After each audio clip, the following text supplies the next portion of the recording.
In this video, I want to discuss capacitor discharge. So we have this circuit. There's a switch with two positions, 1 and 2. Initially, the capacitor is connected through RS and R to the voltage source. We're going to assume that the switch has been in that position for a long time. And then at time 0, we flip the switch to position 2, and then we see what happens. So let's just start by sketching this into two different time regimes. I'll put here a timeline.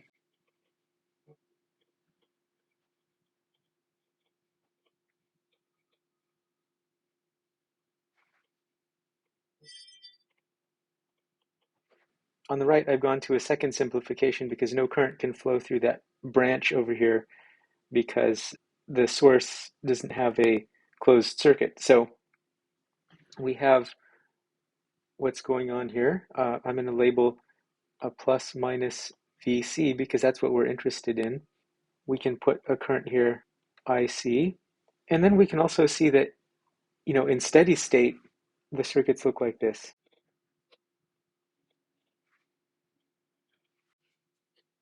And in steady state, no current flows here. Therefore, it must be that Vc equals Vs. And in this case, in steady state, we would expect the capacitor just to discharge so that its voltage is 0. So we might note this. We'll say at time 0, we have the initial condition, and time infinity, we have 0. So if we wanted to plot this, we might have this sort of thing. And we know that after a long time, we have 0 voltage. And so we just need to know what's going on in this intermediate range.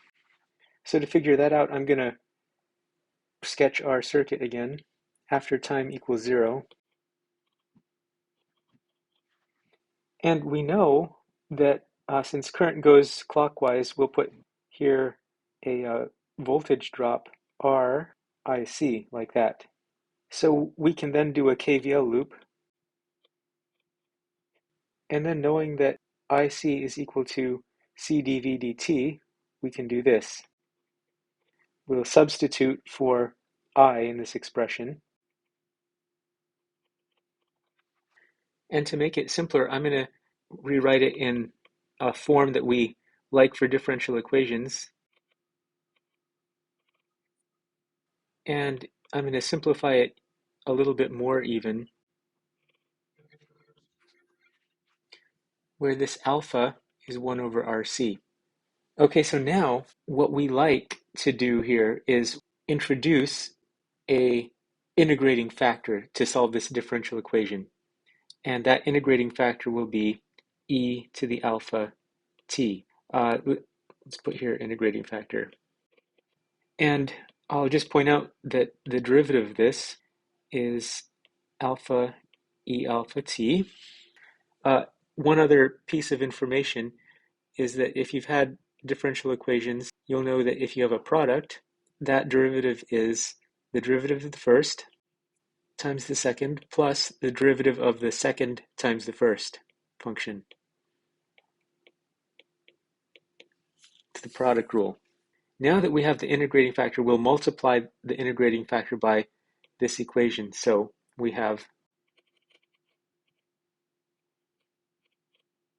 and now I'll point out that if our integrating factor is g, then this is the dg dt, and this is the g, and here's the f, and here's the df dt. Therefore, we can write this as, and now we're going to integrate both sides with respect to t. And to do that, I'm going to use a dummy variable inside the integral. So we're integrating from 0 to t using our dummy variable. And by the fundamental theorem of calculus, the integral and the derivative are inverse of one another. So we have this. And expanding that out, whoops, I made a mistake. This should be a t because our upper limit is t. So expanding this out, we'll put here And of course, this term is just 1. So we get, so all I've done here is I've moved this term to the other side, and then I multiplied each term by e to the negative alpha t. So I did that across the equation. And if we look at what's going on here, we could plug in our extreme limits and see what we get. At t equals infinity, the exponential dies off to 0 because it's an exponential decay. So we get that. And what you see here, this is our initial condition. And we already know that VC0 is Vs from our circuit up here.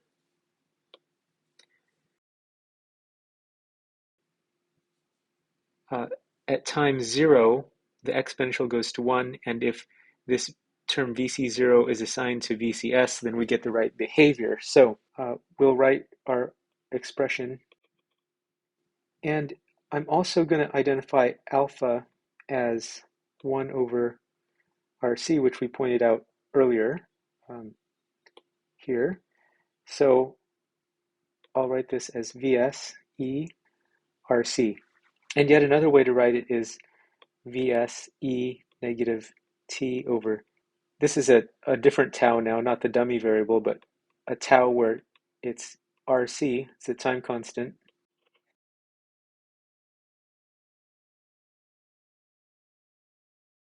And with that time constant, sketching here an exponential decay, and we can say that at about 5 tau, we get to about the 0 point. And so that's what we've got here. This is exponential decay. And at about 1 tau, I guess, we have 0.367 Vs. So that's what the voltage looks like in this circuit. If we wanted the current, well, we can just use the capacitor relationship. And then this would be negative Vs over tau, plugging in RC for the tau out front. Oh, we need a C also here.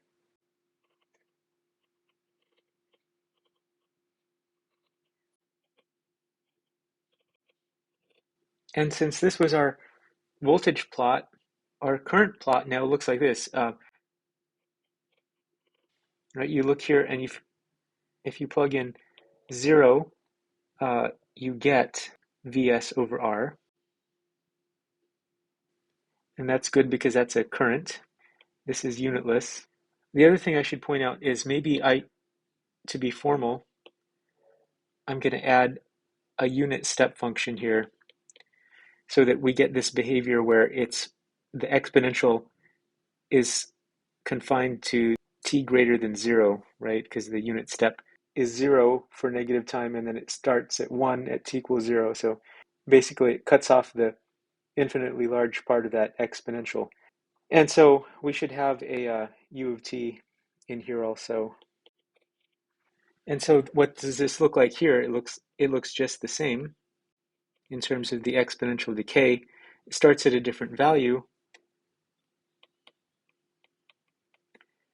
And then we can do, P equals VI. And it's a multiplication of these two plots. So what we'll have is multiplying the V and the I, we'll have V squared over R with a negative sign, and a negative 2t over tau, because that's what happens when the exponential gets squared. So we start negative, and then the exponential decay, this 2 speeds it up by a factor of 2. So now we reach our 0 point at about 2.5 tau, and here's negative Vs squared over R. And the easiest thing to get the energy stored is 1/2 C Vc squared. So we're going to start at 1/2 CVS squared. We have that exponential decay getting to about 0 at 2.5 tau. So that's just the square of the voltage plot. So that's what's going on here. We have at time 0, the capacitor is in steady state. And then for times greater than 0, we have discharge as the voltage goes from its initial value to its final value, which is 0.